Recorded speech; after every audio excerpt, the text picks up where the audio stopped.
दोस्तों, किसी भी इंसान के लिए सबसे बड़ी पहचान होती है उसका नाम। हमें कितना बुरा लगता है कि कोई हमारा नाम भूल जाए और कितना अच्छा लगता है कि जब कोई एक बार की मुलाकात के बाद हमारा नाम याद रखता है और हमें कितना बुरा लगता है जब कोई हमारा नाम बिगाड़ कर हमें बुलाता है।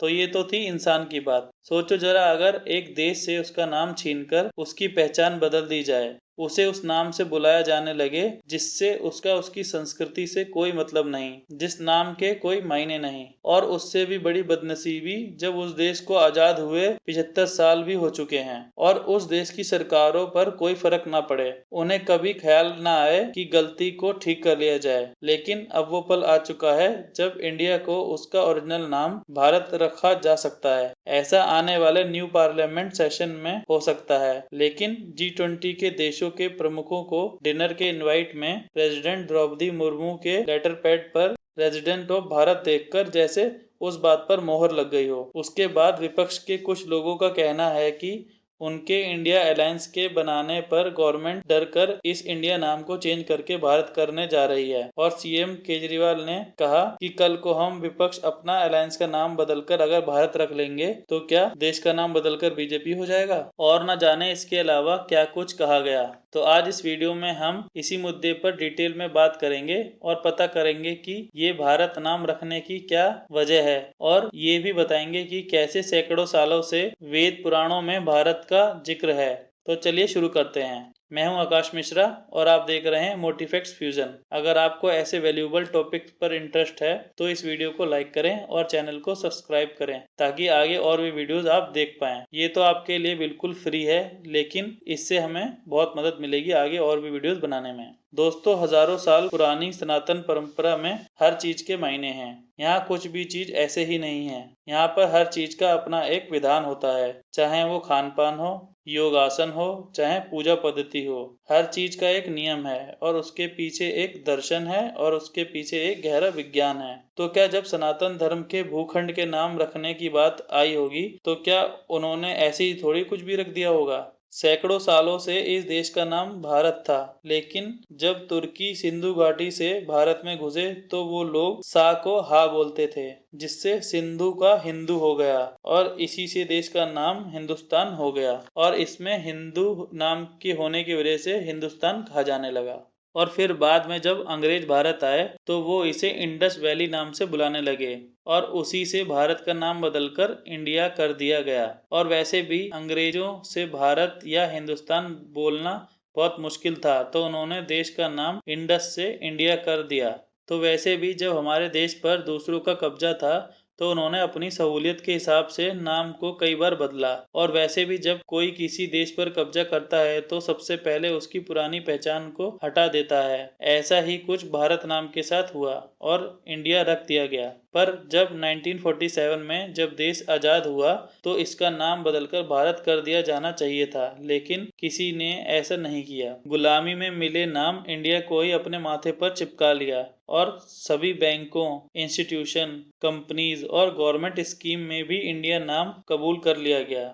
और ऐसा कौन सा देश है जो अपने नाम को ऐसा रखता है जिसका उसकी संस्कृति से कोई मतलब ही नहीं और उस नाम के कोई मायने नहीं, और इसे किसी ने चेंज करने की कोशिश भी नहीं की। और हमने ये कैसे कबूल कर लिया कि हमारी टीम का नाम टीम इंडिया होगा। क्यों हमने रिजर्व बैंक का नाम इंडिया किया। क्यों बाहर के लोग हमें इंडियन नाम से पुकारते हैं। क्यों हमारी पहचान भारत से नहीं इंडिया से होती है। और आखिर ऐसा कौन सा देश है जो उसके गुलाम किए जाने वालों के दिए नाम से चल रहा है। लेकिन कुछ लोगों ने पहले भी इंडिया से भारत नाम रखने की मांग की थी, चाहे वो कांग्रेस के लोग हों चाहे वो बीजेपी के लोग हों। उस वक्त कोर्ट ने कॉन्स्टिट्यूशन का हवाला देकर अपील को रिजेक्ट कर दिया था। और ऐसा नहीं है कि बीजेपी गवर्नमेंट सडनली ऐसा कुछ कर रही है, उससे पहले भी कई पुरानी परंपराओं को उसने चेंज किया है, चाहे वो रिट्रीट सेरेमनी की धुन हो, चाहे वो राजपथ का नाम चेंज करके कर्तव्य पथ हो, चाहे वो एयरप्लेन्स ऑफ पीएम और प्रेसिडेंट का नाम चेंज करके भारत हो, और तब कोई भी विपक्ष में इंडिया अलायंस नाम का कोई अलायंस नहीं बनाया गया था।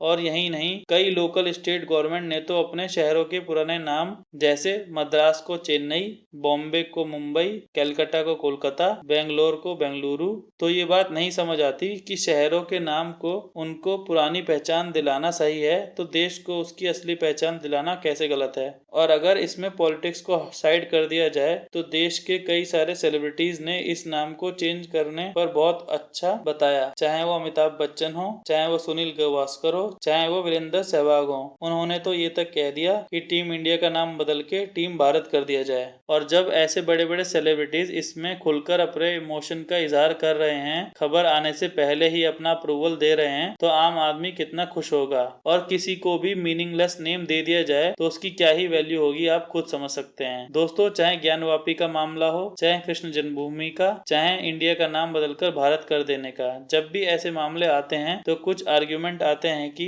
ये मामले काफी पुराने हो गए हैं, हमें इन्हें भूलकर आगे बढ़ जाना चाहिए। लेकिन जो गलती भूतकाल में हो चुकी है तो उनको सही करने में क्या दिक्कत है, जबकि देश अब ना ही अंग्रेजों का गुलाम है, ना ही मुगलों का। और 2500 साल से भी ज्यादा पुराने विष्णु पुराण में लिखा है कि समुद्र के उत्तर से हिमालय के दक्षिण तक भारत की सीमाएं फैली हुई हैं। और विष्णु पुराण में ये भी लिखा है कि जब ऋषभ देव ने वनवास लिया तो उन्होंने सबसे बड़े बेटे भरत को अपना उत्तराधिकार सौंप दिया, और कहा जाता है कि उसी के नाम पे देश का नाम भारत पड़ा। ये भी मान्यता है कि महाभारत में हस्तिनापुर के राजा दुष्यंत और शकुंतला के पुत्र भरत के नाम पर देश का नाम भारत रखा गया। वहीं ये मान्यता है कि भरत नाम के एक चक्रवर्ती राजा हुए जिन्हें चारों दिशाओं का राजा कहा जाता था, और सम्राट भरत के नाम पर ही इस देश का नाम भारत पड़ा। संस्कृत में वर्ष का मतलब इलाका या हिस्सा होता है, और रामायण में दशरथ पुत्र राम के अनुज भरत के नाम पर इस देश का नाम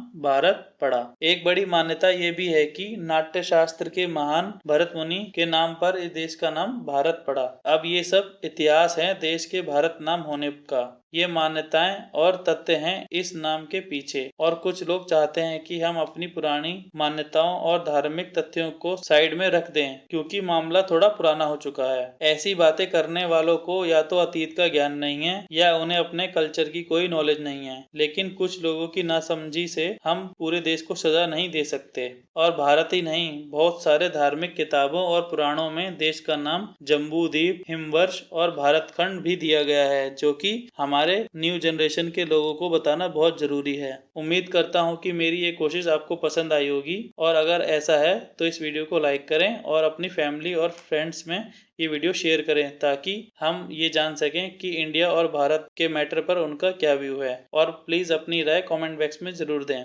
तो मिलते हैं नेक्स्ट वीडियो में, तब तक के लिए जय हिंद।